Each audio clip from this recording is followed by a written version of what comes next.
नमस्कार, बहुत बहुत स्वागत है आपका सुबह की पहली बहस बेरोक-टोक में और मैं आपके साथ पूजा राठौर शर्मा। तो जन स्वराज ने अपनी पहली लिस्ट जारी कर दी है, लेकिन बिहार की राजनीति में प्रशांत किशोर के चुनाव लड़ने पर सस्पेंस बरकरार है। जन स्वराज अभियान के तहत बिहार में बदलाव का दावा करने वाले प्रशांत किशोर ने अब तक अपनी उम्मीदवारी को लेकर पत्ते खोले नहीं, लेकिन दावा यह किया जा रहा है कि तेजस्वी यादव की प्रमुख सीट राघोपुर, वहां से उनके चुनाव लड़ने की अटकलें बेहद तेज है। और अगर ऐसा हुआ तो इस चुनाव में राघोपुर का रण सबसे रोमांचक हो सकता है। ऐसे में सवाल ये कि क्या सिर्फ चर्चा में बने रहने पर जोर है और तेजस्वी के सामने चुनाव लड़ेंगे इसीलिए प्रशांत किशोर? आज इसी मुद्दे पर हम चर्चा करेंगे। साथ ही बात होगी एनडीए में मान गए चिराग मांझी, इंडिया ने कर ली पूरी तैयारी। चर्चा के लिए मेरे साथ मेरे वरिष्ठ सहयोगी राजनीतिक पैनल जुड़ चुका है। आगे परिचय कराऊंगी, उससे पहले सुनिए बिहार चुनाव को लेकर इस मच घमासान पर क्या पॉलिटिकल रिएक्शंस आए। नीतीश कुमार क्राइम और करप्शन के भी पितामह हैं, तो तेजस्वी यादव दुर्योधन हैं। तेजस्वी यादव और लालू यादव ही ने तो इस राज्य में क्राइम और करप्शन को इंस्टीट्यूशनलाइज किया, 15 बरस बिहार को गर्त में पहुंचाया।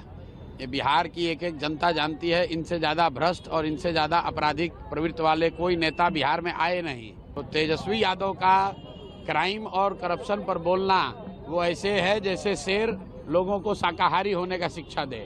और प्रशांत किशोर कोई चुनौती राजनीतिक रूप से नहीं है, उनके पास कोई मुद्दा नहीं है। खास करके जो सोशल सेक्टर ज्यादा प्रभावित होता है चुनाव में, सोशल सेक्टर के लिए कुछ नहीं है। अब ये बीजेपी के खिलाफ ऊपर में हमला कर रहे हैं, तो बीजेपी का ही तो आदमी है, वो वोट को बांटने के लिए आए हैं, तो वोट नहीं बटेगा। अब देखिए, माननीय प्रशांत किशोर जी एक राजनीतिक दल चला रहे हैं। अब राजनीतिक ज्योतिष हो गए, एक नया कारोबार उन्होंने ढूंढ लिया। अब तक तो राजनीतिक कार्यकर्ता थे, अब ज्योतिष हो गए। तो हम उम्मीद करते हैं कि अपने दल के जो उम्मीदवार दे रहे हैं उन लोगों की गणना ठीक से करवा लेंगे। यहाँ कोई लड़ाई नहीं है। इस देश में 16,000 पार्टियां हैं। जो भी पार्टियां हैं उसको लोकतंत्र में चुनाव लड़ने का अधिकार है। जो किसी पार्टी में नहीं है उसको भी चुनाव लड़ने का अपने लोकतंत्र की व्यवस्था में है। और यहाँ कोई चुनौती नहीं है। एनडीए की सरकार बनने वाली है। पीके इंडिया गठबंधन को नुकसान पहुंचाएंगे। कितनी सीटें जीतेंगे मैं नहीं कह सकता, ये उनका संवैधानिक हक है कि वो पार्टी बनाएं और उम्मीदवारों को उतारें। लेकिन पीके के पीछे और अवैसी के पीछे बीजेपी नजर आती है।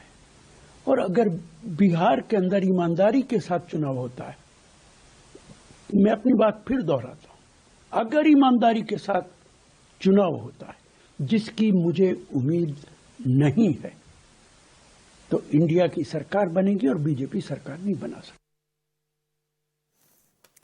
चलिए, तो आज जो पैनल हमारे साथ चर्चा के लिए जुड़ चुका है, सबसे पहले परिचय करा देती हूं। आज बीजेपी से हमारे साथ हैं धनंजय गिरी, कांग्रेस से प्रियंका गुप्ता हमारे साथ जुड़ गए हैं, जेडीयू से हिमराज राम आज हमारे साथ चर्चा के लिए जुड़ रहे हैं, आरजेडी से चित्रंजन गगन आपको नजर आ रहे हैं। साथ ही आप सोनाली आनंद को देख सकते हैं, जन स्वराज से हमारे साथ जुड़ गए हैं। साथ ही आप देख पा रहे हैं दो सहयोगी जुड़ गए हैं हमारे साथ। पटना से मेरे साथ मेरे वरिष्ठ सहयोगी राजीव रंजन जुड़ गए हैं और आप देख रहे हैं दिल्ली से